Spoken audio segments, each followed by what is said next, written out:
નમસ્કાર વિદ્યાર્થી મિત્રો, આપણે ગત વિડિયો લેક્ચરની અંદર આપણું પ્રકરણ નંબર 6 જેનો અભ્યાસ અને સ્વાધ્યાય સહિત આપણે એ પ્રકરણ આખું પૂર્ણ કર્યું. ત્યારબાદ વિદ્યાર્થી મિત્રો આપણા પાઠ્યપુસ્તકની અંદર આ છઠ્ઠા પ્રકરણને અંતે વ્યાકરણના ભાષા સજ્જતાની અંદર આપણા બે ટોપિક એ આપવામાં આવેલા છે, જે એકદમ નાના ટોપિક છે.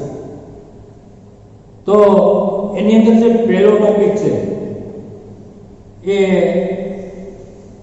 વિશેષણ,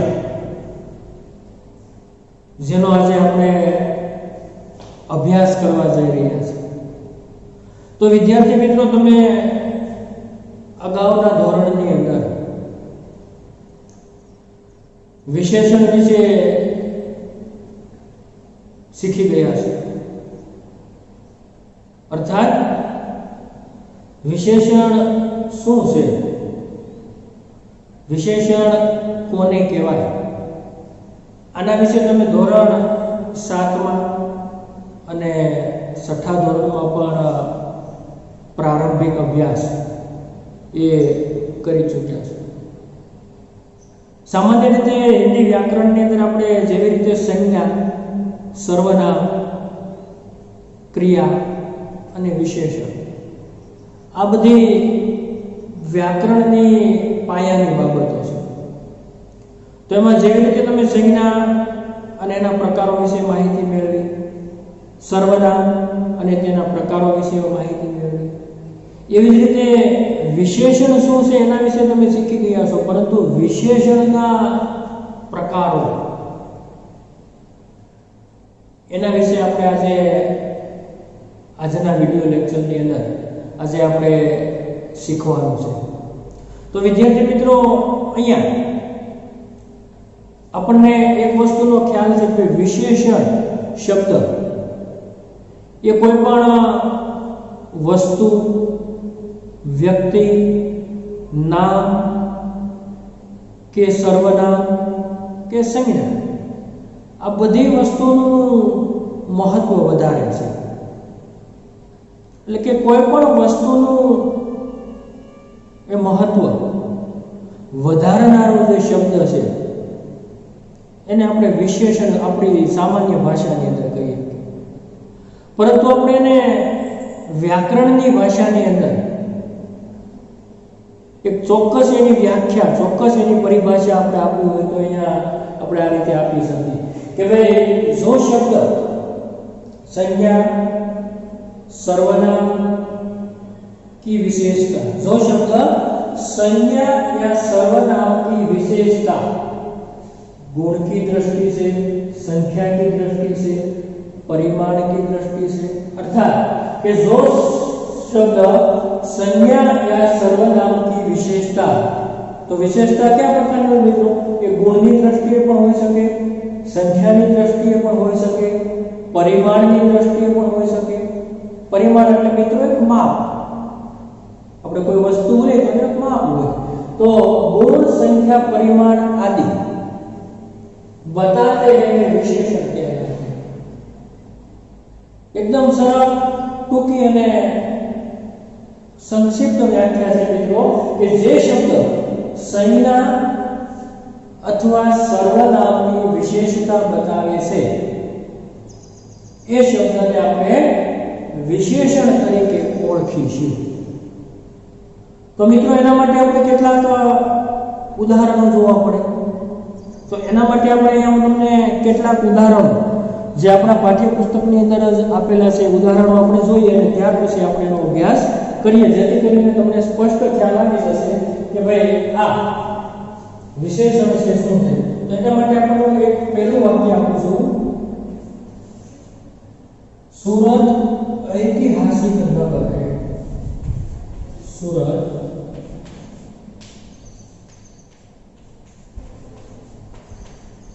ऐतिहासिक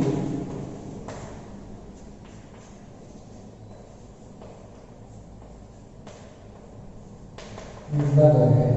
તો વિદ્યાર્થી મિત્રો અહીંયા સુરત ઐતિહાસિક નગર છે, એટલે કે સુરત એક નગર છે, તો એની વિશેષતા શું છે કે સુરત ઐતિહાસિક, એટલે એ સુરત નામનું જે નગર છે એ નગરની વિશેષતા એમને ઐતિહાસિક છે.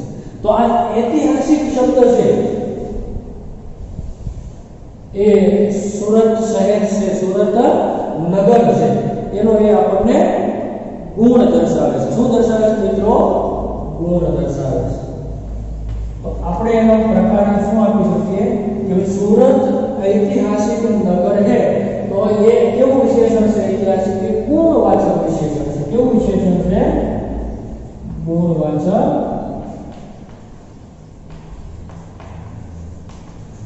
વિશેષણ.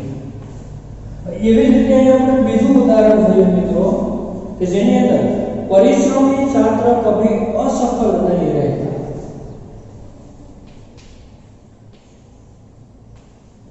પરિશ્રમી छात्र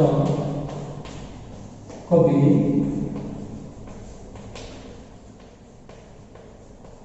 असफल नहीं रहता.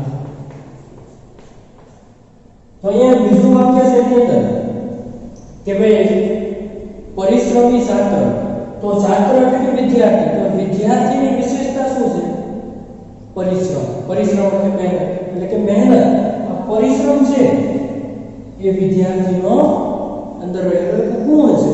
તો પરિશ્રમી છાત્ર એટલે કે આ વાક્યની અંદર પરિશ્રમ શબ્દ છે અથવા તો પરિશ્રમી શબ્દ છે એ શું છે? વિશેષણ છે, પણ એ પ્રકારની દ્રષ્ટિએ આપણે જોવું તો એ ગુણ દર્શાવે છે. એટલા માટે આને આપણે શું કહીશું? ગુણવાચક વિશેષણ. તો એ પણ ગુણવાચક વિશેષણ જોયું. ત્યાર પછી આપણે એક ત્રીજું ઉદાહરણ લઈએ મિત્રો અહીંયા કે ભાઈ हमने बाजार से 2 लीटर दूध खरीदा. हमने बाजार से 2 लीटर दूध खरीदा. तो विद्यार्थी मित्रों यहाँ हमने बाजार से 2 लीटर दूध तो खरीद्યું, પણ એ दूध ની માત્રા કેટલી છે? પરિમાણ કેટલું છે? કે ભાઈ 2 लीटर. તો અહીંયા આપણે વ્યાખ્યામાં જોયું ગુણ, સંખ્યા યા તો પરિમાણ, એટલે કે એ 2 लीटर છે એનું એક ચોક્કસ માપ છે. એટલે અહીંયા આપણે આનો પ્રકાર આપણે કેવો આપી શકીએ? પરિમાણ. પરિમાણ એટલે માપ. કેટલું દૂધ ખરીદ્યું છે? 2 लीटर. તો એ परिमाणवाचक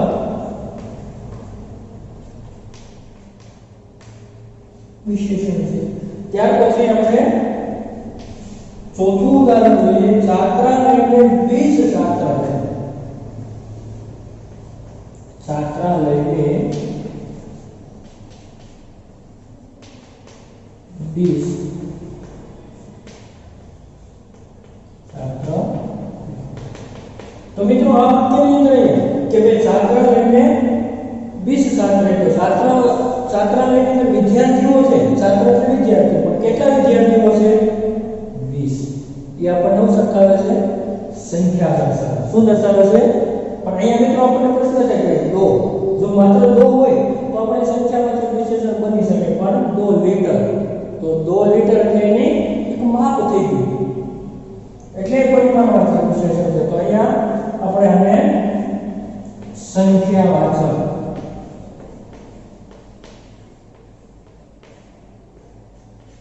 વિશેષણ તરીકે ઓળખી શકીએ. ત્યાર પછી આપણે મિત્રો પાંચમું એક ઉદાહરણ લઈએ કે ભાઈ वे लड़के खेल रहे हैं. वे लड़के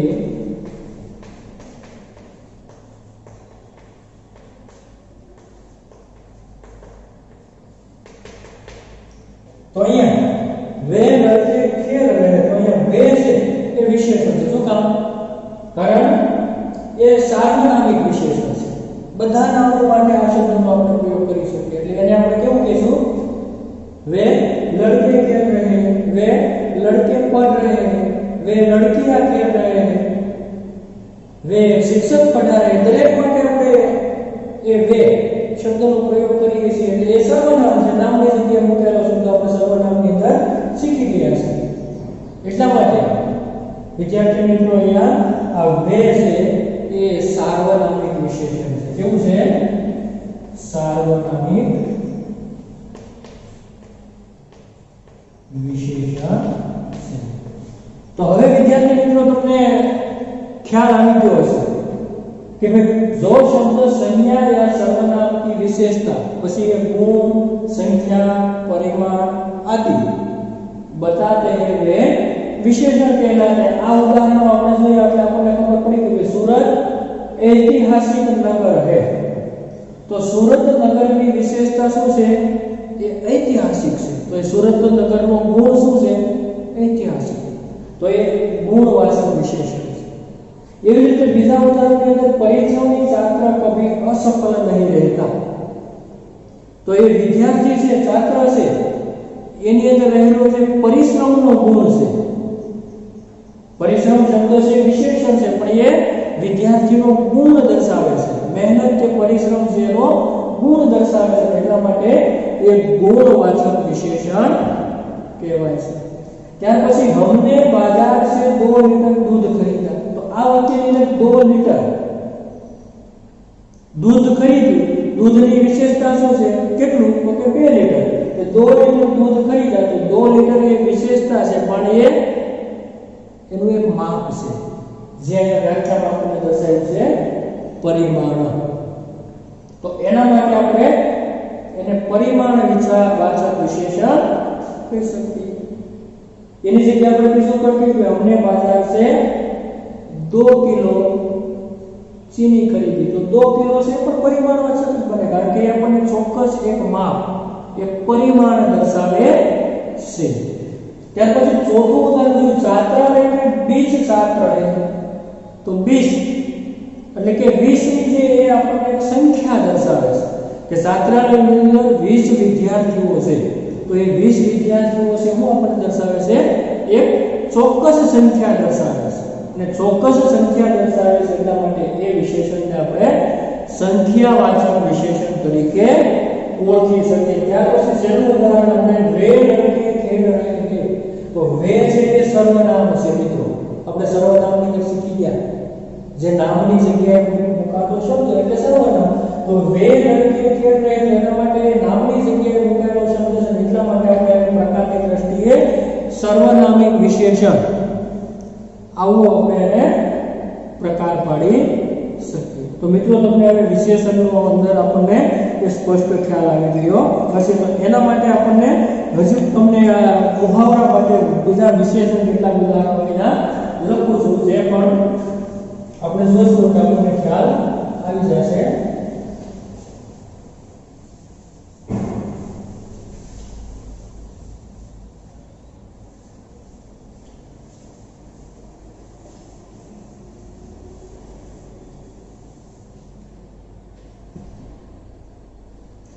पहलू આપણે લઈએ ઓમ चतुर लड़का है। ओम चतुर लड़का है। बीजू वाक्य से श्याम 20 किलो आटा लाया। श्याम 20 किलो आटा लाया। ત્યાર પછી सानिया बाजार से थोड़ी चीनी लाई। सानिया बाजार से थोड़ी चीनी लाई। साहिल के पास 10 रुपये है। चौथो साहिल के पास 10 रुपये है। और 5 नो कुछ लड़के उद्यान में खेल रहे, कुछ लड़के उद्यान में खेल रहे છે। હવે વિદ્યાર્થી મિત્રો આપણે જે અગાઉના જે ઉદાહરણો જે આપણે સમજ્યા એની અંદર હવે આપણને સ્પષ્ટ સીધો ખ્યાલ આવે છે પાંચે પાંચ વાક્યની અંદર આપણને કોઈ વિશેષણ બતાવવાનું કે તો આપણે સરળતાથી બતાવી શકીએ કે ઓમ ચતુર લડકા હે। તો અહીંયા ઓમ છે એ ચતુર છે તો એનો શું દર્શાવે છે? ચતુર છે વિશેષણ છે પણ એનો ઓમ છે એનો ગુણ દર્શાવે છે તો આપણે એને ગુણવાચક વિશેષણ કરી શકીએ। એવી રીતે શ્યામ 20 કિલો આટા લાવ્યા તો વિદ્યાર્થી મિત્રો 20 કિલો જેમ આપણે અગાઉ જે વિશેષણની વ્યાખ્યા સમજી એમાં 20 કિલો તો 20 કિલો એ શું દર્શાવે છે? એનું પરિમાણ દર્શાવે છે અથવા એનું માપ દર્શાવે છે તો એને આપણે પરિમાણ દર્શાવતો અથવા તો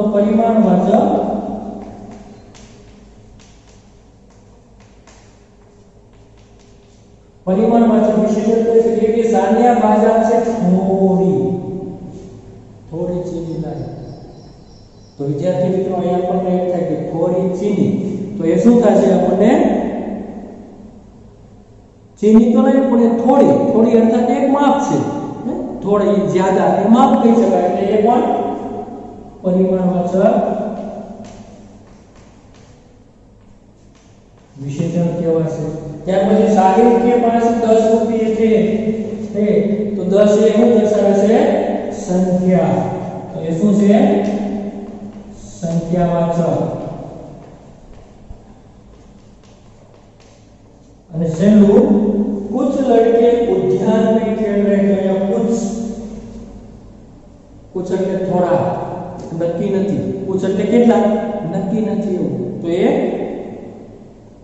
अनिश्चित संख्या है निश्चित नहीं अनिश्चित है એટલા માટે આપણે कुछ लड़के उद्यान में खेल रहे थे तो ये अनिश्चित છે કારણ કે એમાં ચોક્કસ સંખ્યા આપણને આપેલી નથી ચોક્કસ માપ દર્શાવેલું નથી જો ચોક્કસ સંખ્યા હોય તો એ સંખ્યાવાચક બને ચોક્કસ માપ હોય તો એ પરિમાણવાચક બને પણ ચોક્કસ નથી कुछ અંદાજ નથી તો એ અનિશ્ચિત વાચક સર્વનામ છે કેવું સર્વનામ છે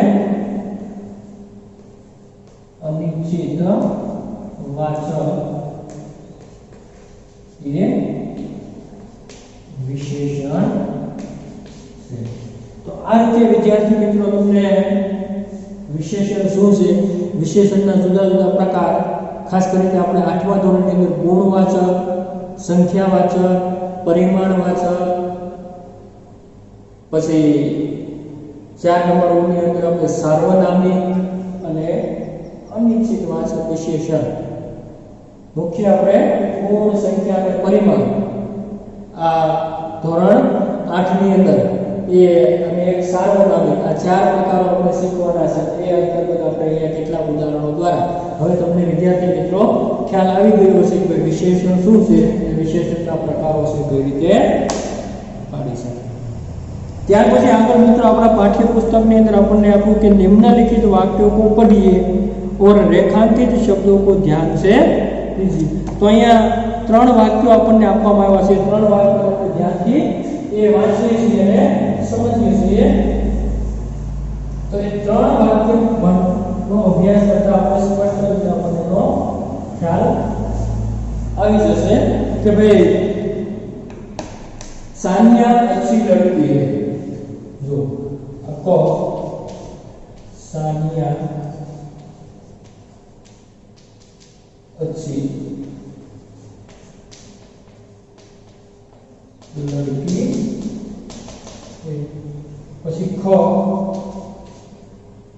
सानिया कोमल से अच्छी लड़की है सानिया कोमल से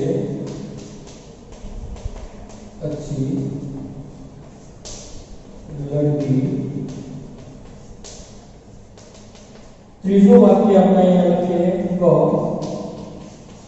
कि भाई सानिया कक्षा में सबसे अच्छी लड़की है सानिया कक्षा में सबसे अच्छी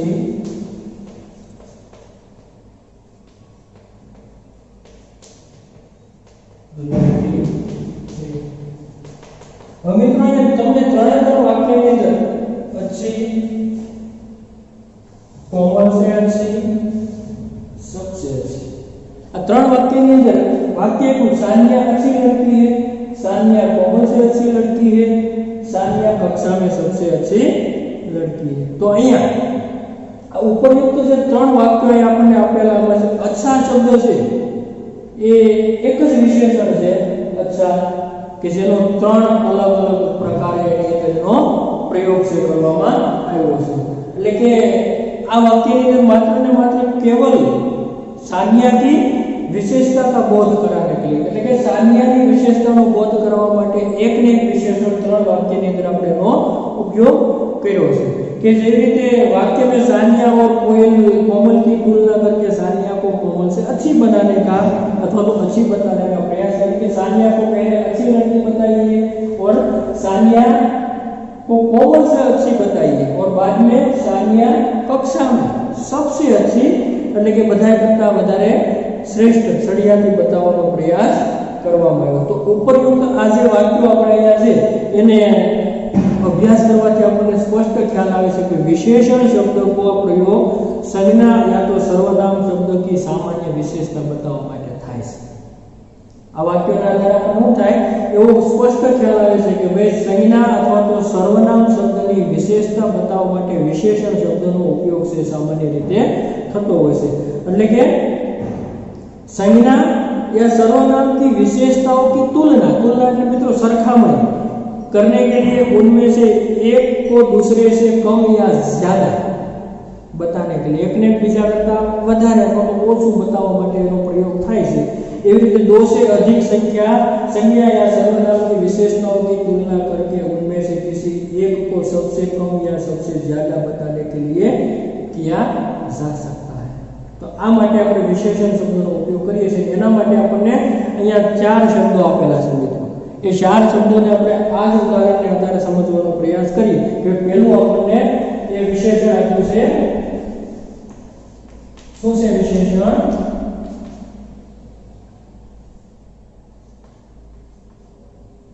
સુંદર।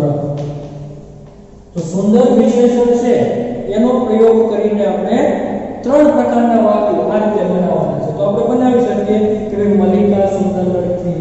જો પહેલું વાક્ય બનાવીએ, मलिका सुंदर लड़की। ત્યાર પછી બીજું વાક્ય આપણે અહીંયા બનાવીએ છીએ કે ભાઈ નિધિ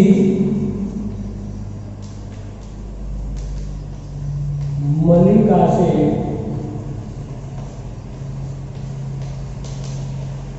सुंदर लड़की है।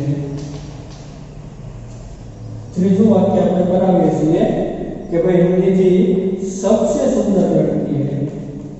निधि सबसे सुंदर लड़की है।